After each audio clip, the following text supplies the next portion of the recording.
Welcome to the How to Heal podcast, the show where we explore real life stories and practical tools to thrive. I'm your host, Lindsay Trimarchi, and through over a 15-year journey of all things healing, I'm here to hook you up. If you're feeling overwhelmed, looking for a deeper connection, or straight up in a psycho-spiritual crisis, I got you covered. Let's unearth your unique elixir to purpose, peace, and progress. Here we go. Welcome to the How to Heal podcast. I'm your host, Lindsay, and I'm so excited that you're here. I am literally so excited that you are here because life is too short, and I'm hoping that today's episode will lend some clarity, perspective, and just rejuvenation into how you look and operate in the world. So today we're talking about mental energetics, and last episode was about physical energetics. And I just want to close the loop on that follow up because I've been posting now monthly. And I talked a lot about diet last month, and I talked a lot about losing weight. I've lost 26.9 pounds. I'm very, very pleased with myself. It didn't come from a shot. It came from eating protein. And I feel the reason I mention this is because carrying less weight requires me to manage less physical energy and less mental energy. There is less mental and physical energy that's being absorbed through my weight. So when we take care of our physical health, the rest falls into place. And we're going to go into today is mental. We're going to talk a little bit about emotional because they definitely bleed into one another. And we're not going to jump too far ahead, but we're going to be talking about mental energetics, how that plays into physical and emotional, and how to really get to know yourself and understand when you have to shift gears. Because when I think about the mental body, the mental pillar of health, I think about like a manual car and having to be in different gears because we only have a finite amount of energy that is physical and also that is mental. Our attention cannot be in two places at the same time. We can be tracking something and know someone is there, but in order to fully process and perform, we need to be focusing on one task. So that is not only a direction of energy, it's a mental energy, it's a direction of emotional energy and physical energy. So we're going to talk about how that's going to play through this whole outline. And I have an outline. I'm going to try to keep it short. I don't want to bore you guys for like an hour. My sweet spot is really 20 minutes for the podcast. So that's what we're going to do. Okay. So here's the big idea.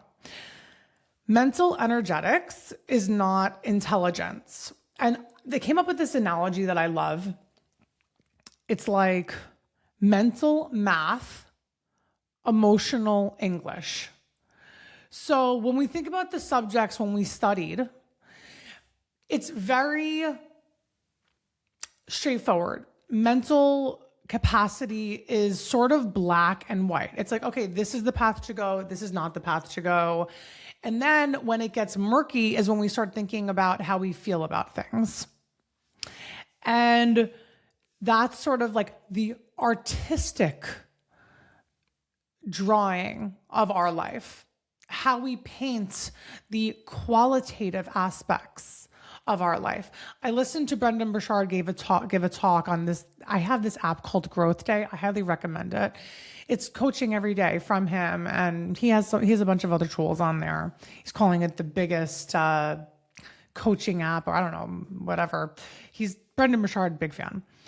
He talks about qualitative versus quantitative metrics and how to measure and how we always measure quantitative metrics, meaning things that can be measured by numbers. But qualitative metrics are how we feel, how we are experiencing life, the deeper conversations that we have, the connections with people. So from a mental perspective, We want to keep both of those things in mind, the qualitative and the quantitative. Yes, quantitative is very important. It's how we really operate in the world. Businesses are measured on quantitative success. You ain't making money, you don't have a business. But we also are really now more than ever stepping into the qualitative aspects of life and how we are enjoying life. And by the way, guys, I ain't modifying, editing this episode. So this is raw. That was so Long Island. This is a raw episode, and I'm just putting it out there. Unless I really reveal way too much information, I'm like, yeah, I can't say that to the world. But listen, I want you to really think about how you organize the quantitative and qualitative aspects of your life, how you track them, and what is important to you. Because I'll tell you, on your deathbed, you're not going to be thinking about the numbers. You're not dying with the numbers. You're not dying with the money in your hands. You're dead. It doesn't exist anymore. It's a physical manifestation of this 3D world. But what you are carrying with you is the feelings and the relationships and the quality of your emotional existence in the world. And that is a very important mental activity to track. So that's my point. I'm not going into that anymore. I've exhausted it.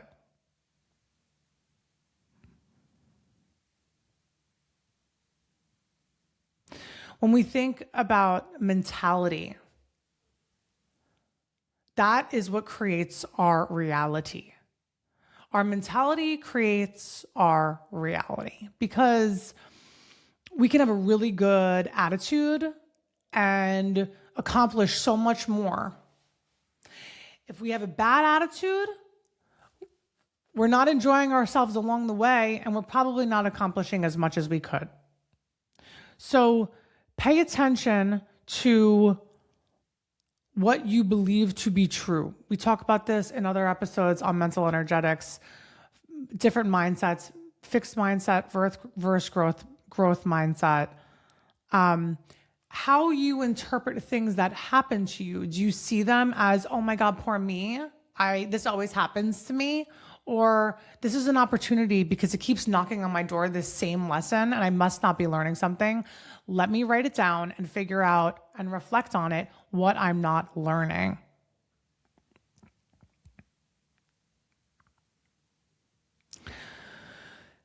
Now, from a personal experience, I've heard, and we've all heard, the same thing over and over and over again, until that one time we hear it and we're like, whoa, that makes sense now. Because you're able to connect the dots in your head.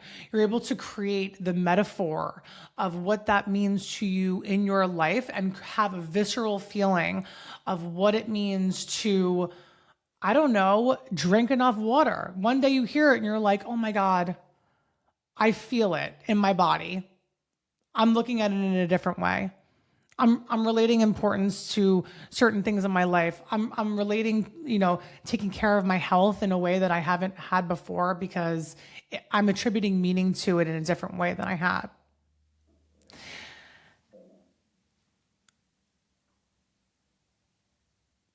And a lot of that mental shift also comes from the ability to regulate our nervous system and the ability to not be afraid of information and the ability to see things for what they are. For me personally, I'm going through a time in my life where I'm really not afraid to see things for what the fuck they are.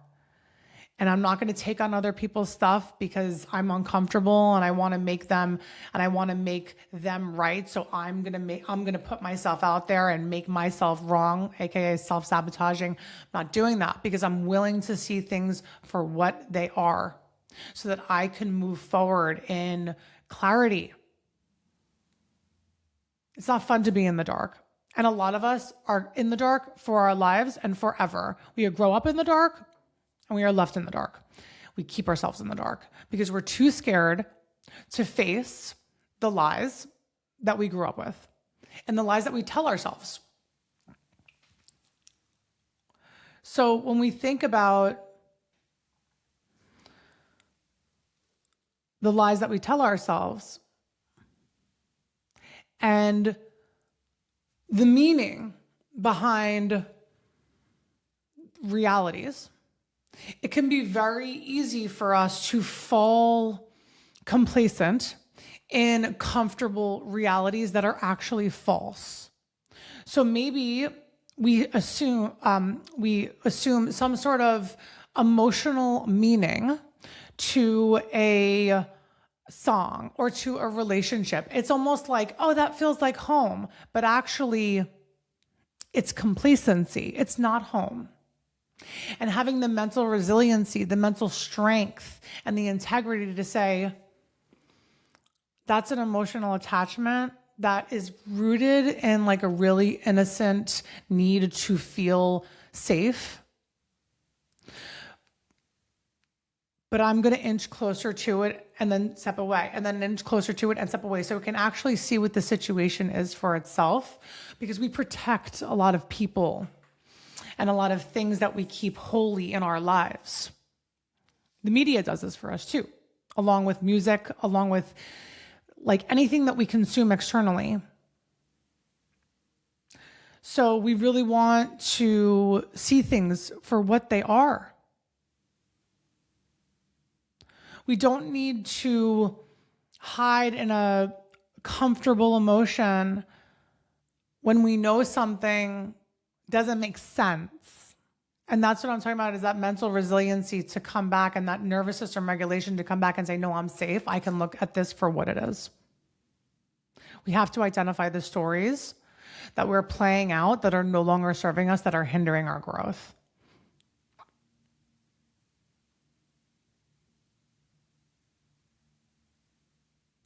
And when we focus on our worthiness, and when we fill into our own cup, and when we identify as, and this is paradoxical because I know we're all one, we're all coming from the same place, we're all, in the ethers, but in this world, in this 3D world, we are absolutely individuals. We are individuals living individual lives. We have to make our own money. We have to fill our own bank account. We have to feed our own mouths. And we have to do everything for ourselves.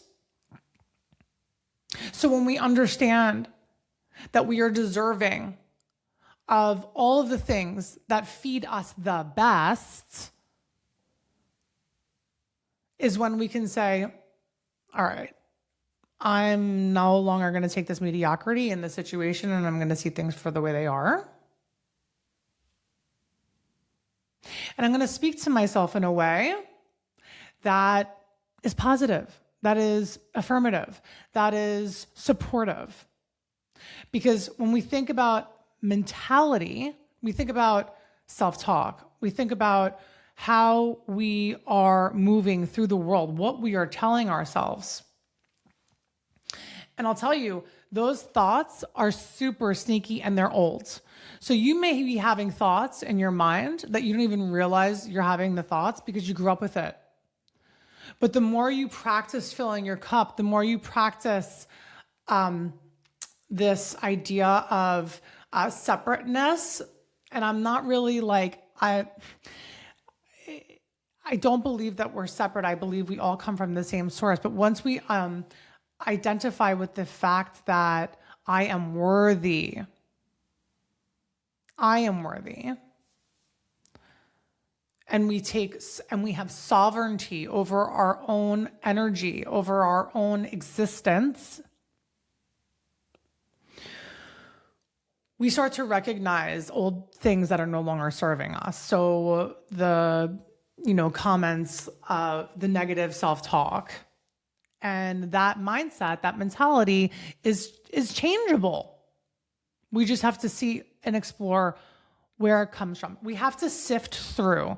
The mental energetics component of health is really being able to sift through, organize, and account for everything in our life that we have, let's say, sovereignty over, because I talk about control. And we don't really have control over anything, especially when we have a deep spiritual practice. We understand that miracles do occur and that we are at the mercy of, the universe, God, consciousness, however you want to identify with that.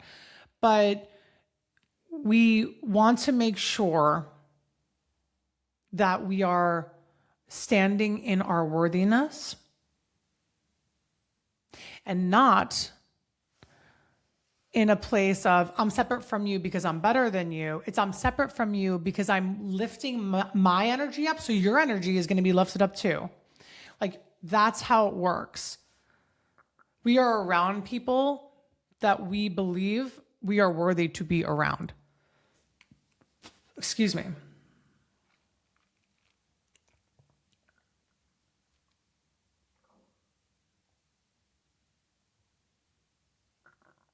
And when we think about this separateness, let's just talk about ego to clarify it even more. There's healthy ego versus unhealthy ego. Protecting your identity is healthy ego. Needing certainty is unhealthy ego.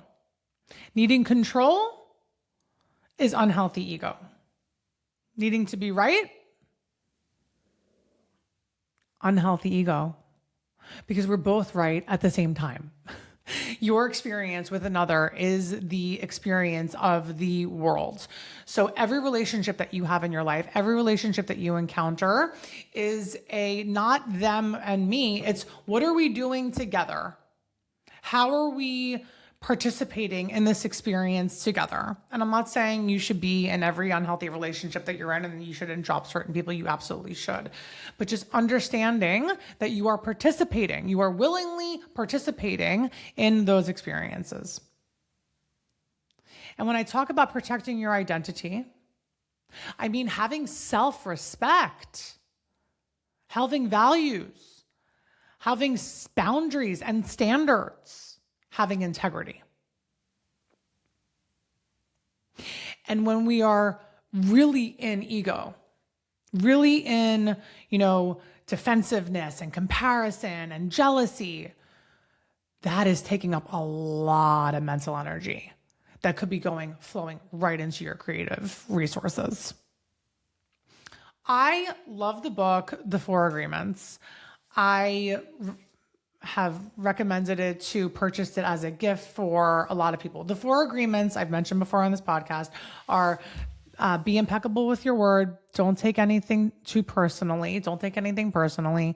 Don't make assumptions and always do your best at those 3 agreements. So it's really 3 agreements and just do your homework.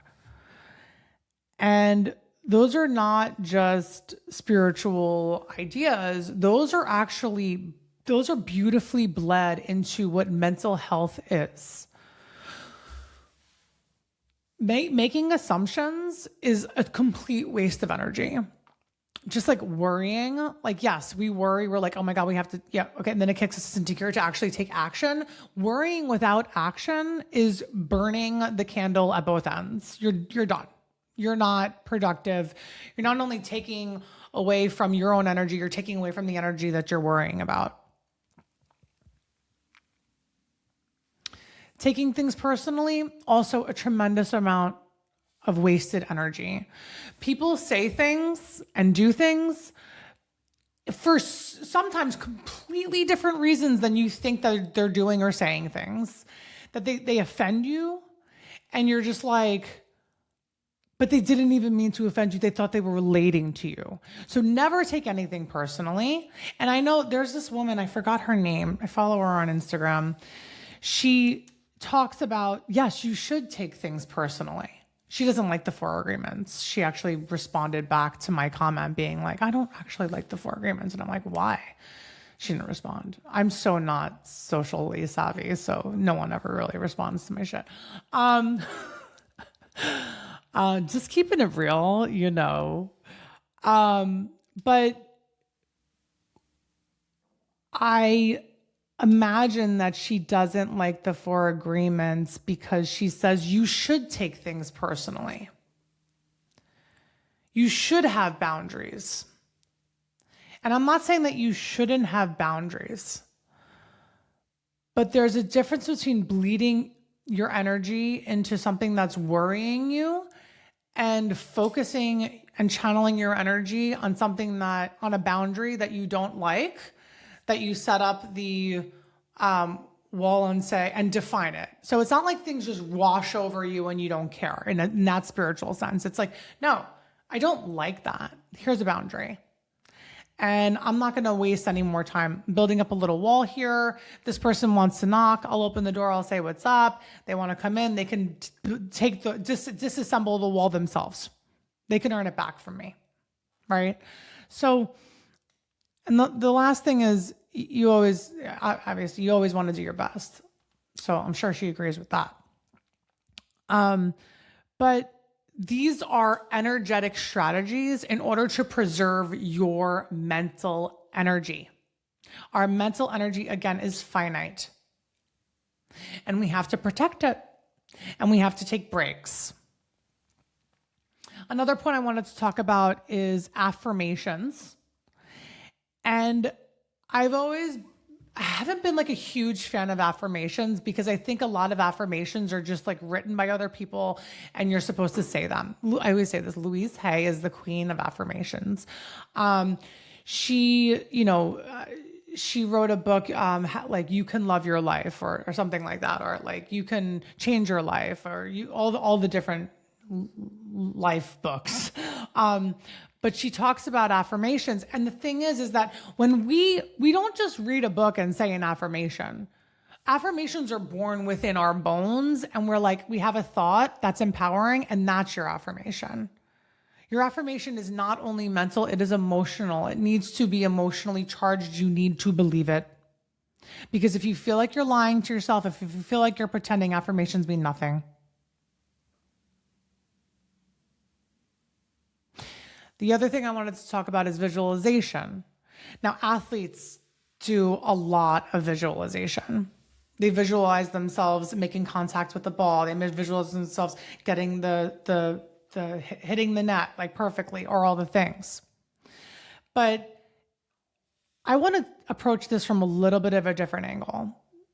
Because to see is to believe. So if you see someone else doing something that you want to do, something that you are aspiring to be like,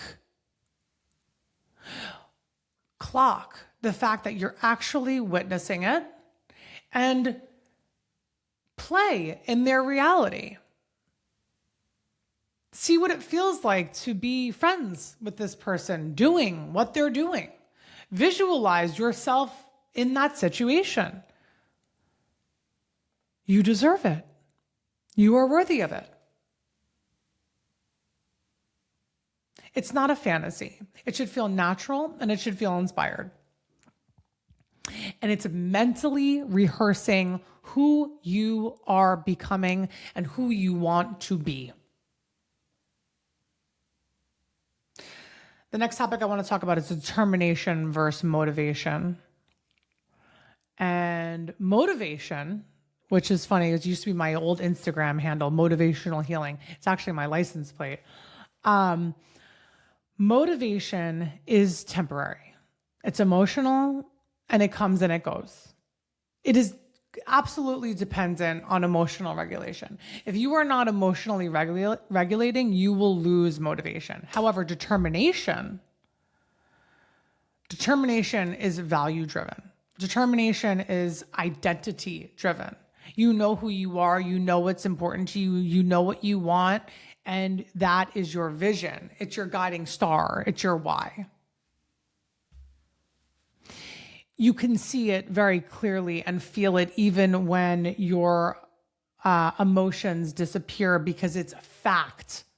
It's almost like the motivation is English and the determination is math. Like math is finite. Motivation is more, artistic and creative. We have to practice also to be creative and artistic. That's why, like, when we read more, we are able to articulate more. When our language is more fluent, we're able to better express ourselves to people that can feel us in a different way.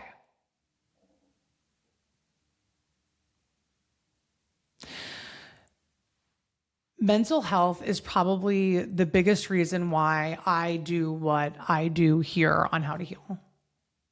I think that, your mental health is your ability to make sense of your reality and stay connected to that reality. You're able to regulate your perspective. So if you have a feeling about something, you're able to say, okay, that's a feeling, it's not true.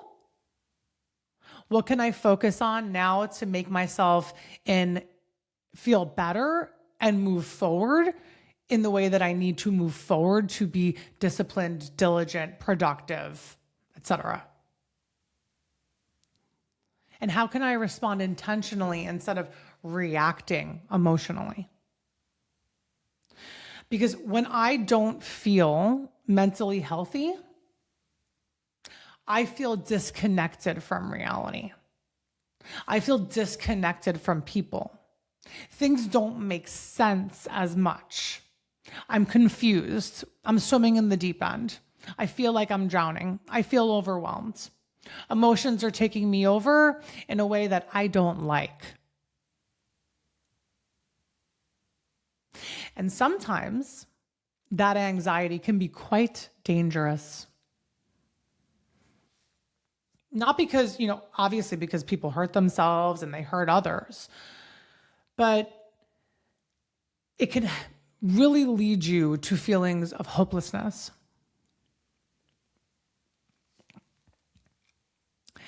And shame. And this feeling like I don't belong, people are judging me, I'm embarrassed. In like really deep ways of feeling that you may not even be clocking and you may not even be tracking.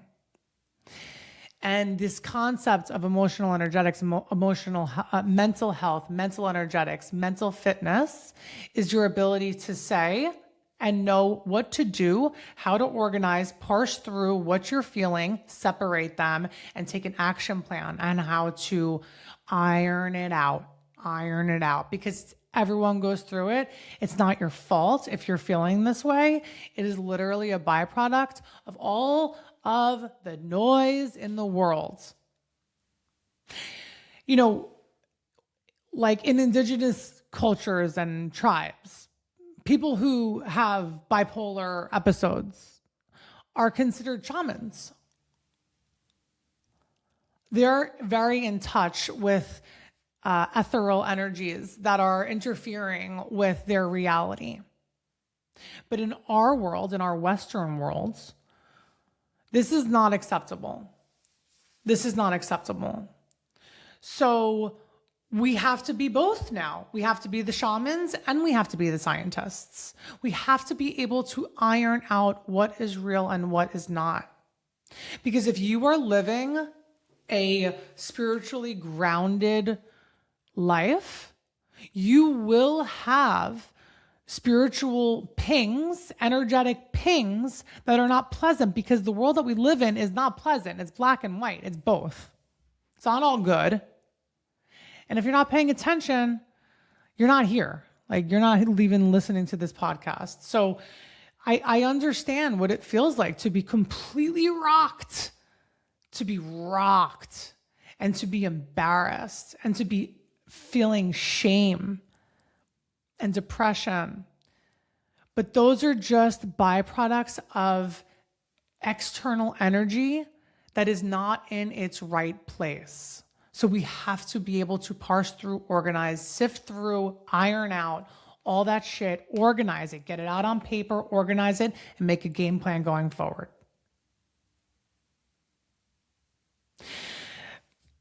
Our attention is energy. And this sort of bleeds into the affirmations and the visualizations. Not only is our attention energy, our intention is mental energetics and emotional energetics. So when we have attention and intention, we are able to drive towards what is meaningful for us in the most efficient way possible. When we are focused with mind and heart, we are literally sifting through things very quickly, moving at the speed of light. Producing, creating, that is the vessel. The mind and the heart, where it meets, funny enough, in the throat chakra, how we communicate, that is where intention meets attention. This is trainable, guys. This is trainable. Write down everything. When you feel overwhelmed, write it down. When you feel like you can't handle it anymore, write down what you're worried about. Just get it out and organize it on a piece of paper. Because mental resilience is the ability to regulate those pings that are coming in energetically, that are overwhelming us, that are making us feel depression, shame, overwhelm, all the things, anxiety. Mental resilience is to be able to step away from it, collect yourself, come back, organize. And the more you're able to do that, the more actually you're able to step away from something. Like now I have 2 kids and I'll be stepping away. I'll be doing the dishes and someone will scream outside and I'll run outside and come back and then I'll be doing the dishes again. And I'll feel the energy of where I was doing the dishes and be able to track the exact thought process that was going on in my mind and say, okay, let me close the loop on this. Because for so long, I would just lose that mental loop even while I was thinking about it because I was so dysregulated in my nervous system. Being able to come back, being triggered externally and be able to come back. It's like when you get into an argument or something or someone says something that offends you and you're like, oh, I wish I said that. Being able to say that all the time. I wish. So yeah, it all comes back to this nervous system capacity, guys. We really want to come back to the physical body. I'm so proud of myself for losing so much weight because you don't have to think about this extra weight I'm carrying anymore. I don't have to think about it mentally. I don't have to think about it I don't have to beat myself up because I don't look the way I want to look. I don't have to physically carry additional energy all around me all day long, every day, burning all the excess calories. I'm able to feel and be more present in the moment. And that's what it comes down to. Being present in the moment, being present to the experience that we are living right now. All of the little signs around us, all the things. It's like that movie Limitless when he takes the pill and he's able to track everything and not only track what's going on, related to things that he's learned in the past and just be this coherent, just what's the word I'm looking for? He's just be able to be very coherent and track everything and really just make the most out of the moment and squeeze every last drop of juice from the moment. Again, head, heart, communication. So just to leave you with some closing questions, what stories are you guys repeating in your mind? Let them repeat. Listen to them. Get sick of them enough where you're like, I'm going to change this. Write them down. Explore them. And track your thoughts. Is this feeling, this emotion, this default to something comfortable actually helping my reality? Or prolonging something that is expired, that no longer works, that is not a story, that is not my story, that's someone else's story that I learned to survive. Where are you leaking your mental energy? Are you leaking it on social media? I know I do. Are you looking at your phone first thing in the morning? I know I do. How are you taking back that energy? Are you meditating? Are you exercising? Are you challenging which thoughts are true and which thoughts are not true. And finally, ask yourself, what is deserving of my attention, not only today, but right now? Guys, thank you so much for being here. I'll see you next month. I love you so much.